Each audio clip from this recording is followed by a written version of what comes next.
প্রত্যেকে ভালো আছো, আমিও ভালো আছি। আজকে সকাল থেকে না ব্লগ করতে পারিনি, তোমাদেরকে দেখাতেও পারিনি কি দিয়েছি না দিয়েছি। কারণটা হচ্ছে আজকে একটু লেট হয়ে গেছিল, অ্যালার্মটা বন্ধ করে দিয়ে আমি আবার একটু শুয়ে পড়েছিলাম। 10-15 মিনিট লেটে উঠেছি।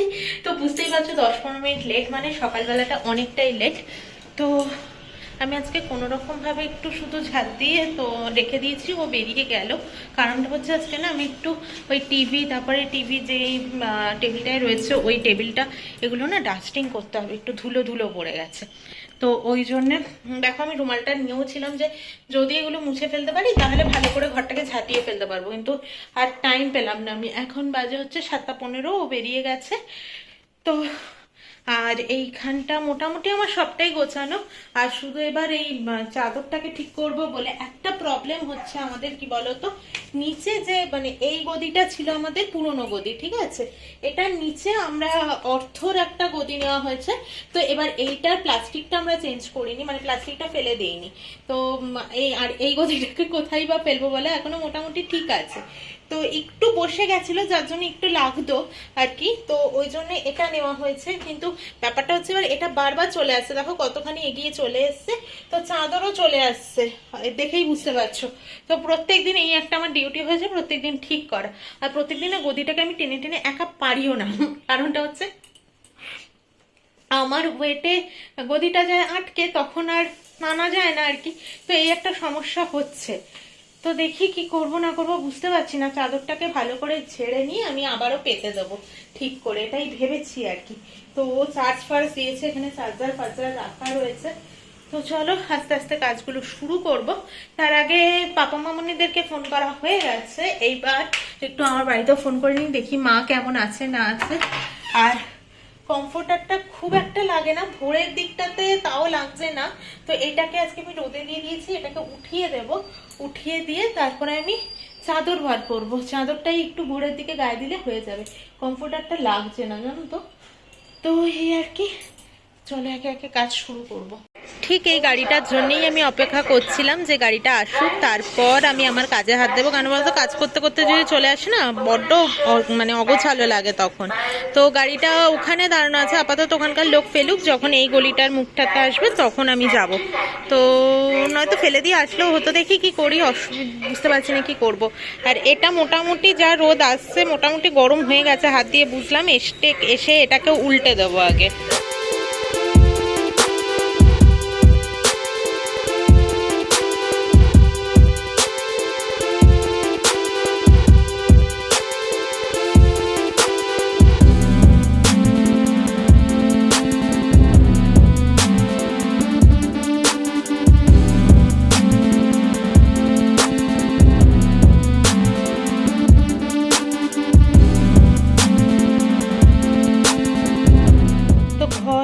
মোটামুটিভাবে গোছানো হয়ে গেছে, চাদরটা আবারও আমি ভালো করে পেতে দিলাম, ঝেড়ে ঝুড়ে নিয়ে তারপর আবার পেতে দিয়েছি।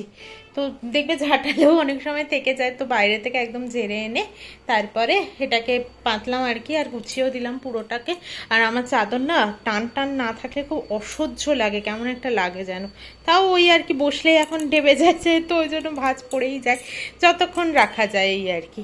তো সেই চাদরটা 199 টাকার, সত্যিই ভালো হয়েছে চাদরটা, কাচতেও অনেক সুবিধা, নিমেষের মধ্যে শুকিয়েও যায়, খুব ভালো হয়েছে।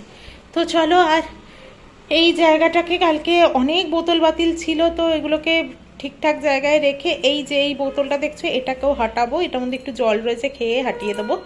তো আজকে দেখি এই জায়গাটাকে একটু মুছবো, এটার উপর না অনেক ধুলো ধালা পড়েছে। আর নিচটাকেও আমি কালকে তোমাদের সাথে ব্লগ শেষ করে দেওয়ার পর এই নিচটাকে আমি গুছিয়েছি, ধুলো ঝেড়েছি।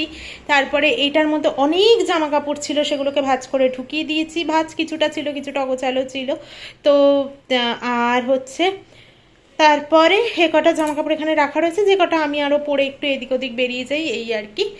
আর টিভির এইখানটাকেও আমি অনেক জিনিসপত্র ছিল, ওর ওষুধে বিশেষত, মানে ওষুধ খাওয়া হয়েছে কদিন, এই করা হয়েছে, ওগুলো অগোছালো হয়েছিল, তো ওগুলোকে গুছিয়ে দিয়েছি, সব সেট করে দিয়েছি, জায়গাটাকে ঠিকঠাক হয়ে গেছে। তো চলো এবার ডাস্টিং করে নিই।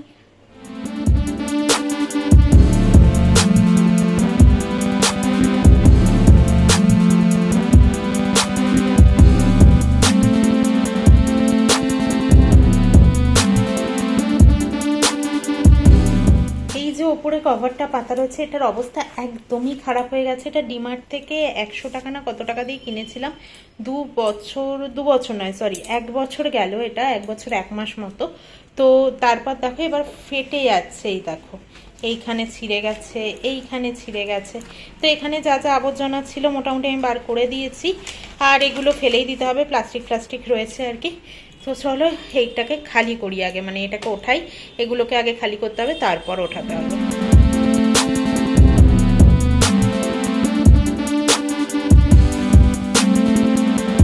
এই জায়গাটাকে পুরো গুছিয়ে দিয়েছি, আর ভাবছি কি এইটা না বেশি লতিয়ে যাচ্ছে, কি করব না করবো, এটাকে ঝুলিয়ে দিলে পুরো ফ্রিজের এই নিচে অব্দি ঝুলে যাচ্ছে। তাই ভাবছি দেয়াল বেরিয়ে উঠিয়ে দেবো, যতদূর ওঠে দেখি কি হয় না হয়। তো আর এই পাশের গুলো লতি না একটা জায়গাতেই থেকে যাচ্ছে। এগুলো দেখো খুব একটা বেশি যে লতিয়ে গেছে এরকমটা হচ্ছে না, কিন্তু এই একটা লতাই বেশি হয়ে যাচ্ছে। এটাও লতাচ্ছে যদিও বা, কিন্তু এমন কিছু না। যা পাতা একটা ছিঁড়ে গেল, যাই হোক না কেন, তো এমন কিছু লতায়নি। দেখি কি করা যায় বা না যায়। আর রান্নাঘর তো সকাল থেকেই মোটামুটি গোছানোই ছিল, আর এই জায়গাটাকেও আমি মুছে দিয়েছি।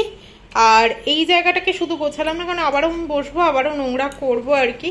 তো এখন বাজে 8:39, চলো আগে ঘরটা ঝাড় দিয়ে নিই। শুধু ধুলোটা বেরোলো দেখো, আবার যদি ঝাড় দেওয়া হয় তো আবার মনে হচ্ছে বেরোবে, মানে এতটাই হাওয়াও দিচ্ছে জানলাটা খোলা বলে আর কি। তো যাই হোক, প্রচণ্ড গরম লাগছে আমার, প্রচণ্ড গরম লাগছে। তোমরা দেখে বুঝতে পারো নাকি, দেখো প্রচণ্ড, যেদিক দিয়ে পারছে ঘাম ঝরে ঝরে পড়ছে পুরো। আমার অবস্থা ভীষণই টাইট হয়ে রয়েছে পুরো। তো যাই হোক, এবার একটু ফ্যানটা চালিয়ে নিয়ে, টিভিটা চালিয়ে নিয়ে একটু বসবো, নিজেকে একটু টাইম দেবো। এখন মনে হচ্ছে কি এসব গলার চেন ফেন সমস্ত কিছু খুলে ফেলি, কেন বলো তো আমার গলা কুটকুট করছে, রোজই করে এটা, কিন্তু আজকে যেন অতিরিক্ত করছে আমার মনে হচ্ছে। কেন তো নাহলে না র্যাশ বেরিয়ে যাবে এক্ষুনি আমার, এটা আমি জানি। তো আমি আর পারছি না, এত গরম লাগছে। আর এই দেখো এইসব ডাস্টিংয়ের কাজটা ফ্যান চালিয়ে হয় না, তো আর রোদটাও উঠে গেছে। আর তোমরা জানি আবারও এই ব্লগটাতেও অনেকেই জিজ্ঞেস করবে মা কেমন আছে। তো মায়ের প্রবলেমটা হচ্ছে কি বলতো, দুপুরে মানে সকাল থেকে আবার মাঝরাত থেকে একটু ঠিক থাকছে, কিন্তু ঘুম একেবারেই হচ্ছে না। আর প্রবলেমটা হচ্ছে যে দুপুরে রোদটা উঠলেই প্রবলেম হচ্ছে।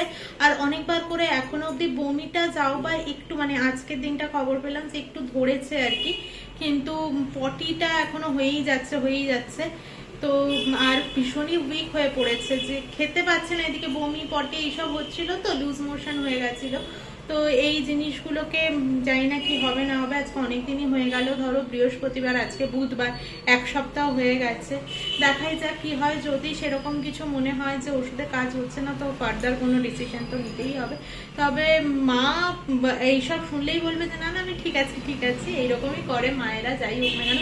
আমার প্রচন্ড গরম লাগছে, আর কথা বলতে পারছি না, আমি একটু রেস্ট নিয়ে নিই, তারপরে আসছি তোমাদের কাছে। আর কি টিফিন করি না করি দেখি আমি, আর তোমাদের সাথে সেসব কিছু শেয়ার করছি না, প্রচন্ড হাঁপিয়ে গেছি আমি।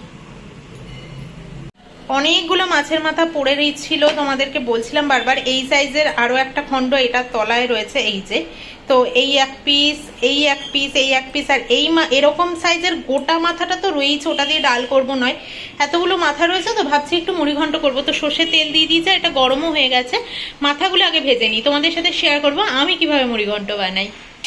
মাথাগুলোকে ভালো করে ভাজবো বলে আমি এক পিস করে ভাজছি, মানে এই বড়টাকে একবারে দিয়ে দিয়েছি, আর এই 2 পিসকে আমি একবারে ভেজে নেব। তো হোক আগে ভাজাটা। দেখো মাথাগুলোকে আমি বেশ সুন্দর করে পুরো ভেজে তুলে নিয়েছি। তো এইবার রান্নাটা শুরু করব। তো যে তেলে আমি মাথাটা ভেজেছি সেই তেলেই রান্নাটা করবো। বুঝতে পারছি না তেলটা বেশি আছে না কি আছে, কম তো নেই, এটুকু বুঝতে পারছি। মুড়িঘণ্ট খুব একটা আমি করি না, তো আমার মুড়িঘণ্ট খেতে খুব একটা ভালোও লাগে না, কেমন যেন মনে হয় এটা দিয়ে ভাত খাওয়া যায় না, এটা দিয়ে শুধুই খাওয়া যায় যেন। এটা আসলে রাত্রে করব ভেবেছিলাম, ওর জন্য তো মাছটা করে রেখেই দিয়েছি। তো আর একটু মুড়িঘণ্ট খেয়ে নেবে, এটাই প্ল্যান প্রোগ্রাম রয়েছে আর কি।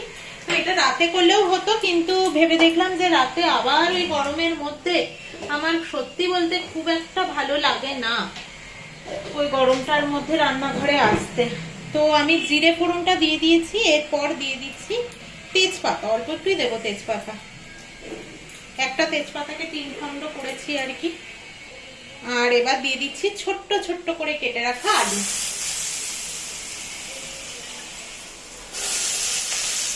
আলুটাকে তারপরে ভাজা ভাজা করে নেবো। একদম ছোট ছোট করেই কেটেছে, আর একটু সামান্য বড় করলেও হতো, কিন্তু ঠিক আছে ওই আর কি। তা ভালো করে নেড়ে চেড়ে ভেজে নিই আমি। আলুটাকে ভেজে নিয়েছি, দেখতেই পাচ্ছ কালার চেঞ্জ হয়ে গেছে, খুব লাল করিনি ওই আর কি। আর এবার গোবিন্দভোগ চাল আমি ধুয়ে রেখে দিয়েছি, সেটাকে আমি দিয়ে দেব।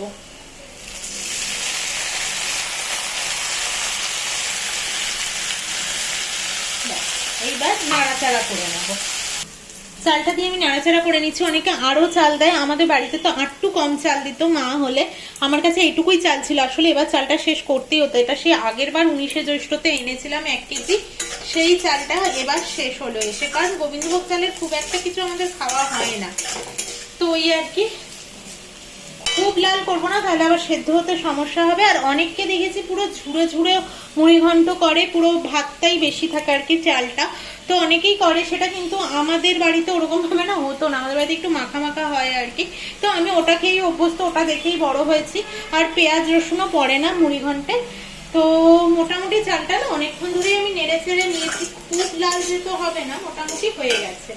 আর এইবার তারপরে আমি একটু আদা গ্রেট করে নিয়েছি, আমি কিন্তু বাটিনি, তোমরা বেটে নিও, কারণ এইটুকু আদা না বাটতে পারবো না আমি।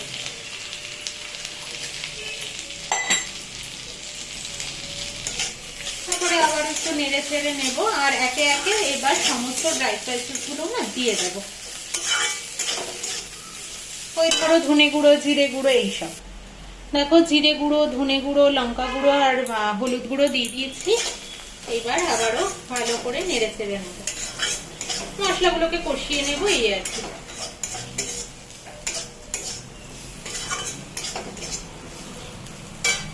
আর দেবো একটা টমেটো, এই টমেটোটাকে দিয়ে দেবো। তো এবার টমেটোগুলোকে দিয়ে দিলাম, মোটামুটি আমি কষিয়ে নিয়েছি। এইবার আমি জল দিয়ে দেবো। বেশিক্ষণ ধরে কষাতে গেলে আবার সেটা হবে না, মানে চালটা বেশি ভাজা হয়ে যাবে আর কি, জানি না কেমন হবে আর কি। ঠিক আছে, চালটা পরিমাণ মতোই জল দিলাম, যাতে চালটা ফুটে যায় আর কি। চালটা ফুটো হোক, তারপরে আমি সেটা দিয়ে দেবো, মাছের মাথাটা দিয়ে দেবো। আপাতত এটাই হোক।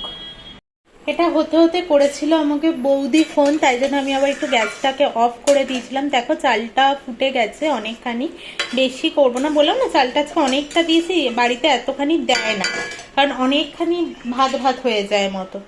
তো তোমরা পারলে অনেকটা কম দিয়ে, যারা এরকম পছন্দ করো তারা এরকমই দেবে। আর আমি নুন তো শুরু থেকে দেইনি, এবার আমি পরিমাণ মতো নুন দিয়ে দিচ্ছি। নুন দিয়ে একটু নাড়াচাড়া করে নিয়েছি, দেবো সামান্য চিনি, তোমরা তো জানো এটা ছাড়া আমার হয় না। আর এবার মাছের মাথাগুলোকেও আমি ছেড়ে দেবো, যাতে একটু ফুটে যাক, তারপরে আমি ভেঙে ভেঙে দেবো।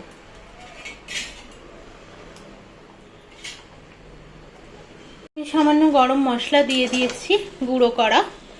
তো এবার মোটামুটি হয়ে গেছে, আমি নামিয়ে দেবো এখন একটু, কারণ এটা ঠান্ডা হলেও একটু টেনে যাবে, আর তারপর রাত্রে ধরো আরেকবার একটু গরম করে নিতে হবে, তো ওই জন্য নামিয়ে দেবো। এটা ঠান্ডা হলে কেমন কি হচ্ছে না হচ্ছে তোমাদেরকে আমি দেখিয়ে দেবো। মুড়িঘণ্ট তো রান্না হয়ে গেল। তো যাই হোক, গন্ধটা খুব সুন্দর বেরিয়েছে, পুরো রান্নাঘর না ম করছে। আমার জানলাটা কেন দেওয়া, কখন দিয়েছি তাই তো মনে নেই। তো যাই হোক, এটা ঠান্ডা হলে তোমাদেরকে দেখাবো। দেখো একটুখানি আমি ফাঁকা করে রেখে দিয়েছি। তো যেটাই হোক না কেন, এবার আমি যাব ঘরটা মুছবো, তারপরে যাব স্নানে। তো রাত্রিবেলা না করতে পারতাম কি বলতো, রাত্রিবেলা করতে গেলেই আমার মাথাটাই তখন ঘন্ট হয়ে যেত, আর মাছের মাথা ঘন্ট করতে আমাকে হতো না। এত গরম না, এখন স্নান করবো আমি, ফ্রেশ হয়ে যাব। এখন কটা বেজে গেছে বলো তো, মুড়িঘণ্টটা একটু আগে হয়ে যেত, বৌদির সাথে অনেকক্ষণ গল্প করছিলাম, ওই জন্য দেরি হয়ে গেল। 10টা 54 বাজে এখন। তো ঘরটাকে মুছে নিই, তারপর স্নান করবো, 11:30টার মধ্যে হয়ে যাবে। স্নান হলো, পুজো হলো, সবটাই হলো। এখন বাজে পাক্কা 12টা, মানে এই জাস্ট পুজো দিয়ে আমি বসছিলাম, তার আগে ভাবলাম তোমাদের সাথে আর একটু গল্প করে নিই। তো এখানে আমি জামা কাপড়ও সবটা মেলে দিয়েছি আর কি, ব্যাস আমার কাজ মোটামুটি হয়ে গেছে। তো এবার একটু বসে নিই, আর পাচ্ছি না ভাবরে ভাব। একটু বাদে আমার ডালিয়াটা বসাবো, ডালিয়াটা এখনো বসানো হয়নি, তো ডালিয়াটা একটু বাদে বসাবো।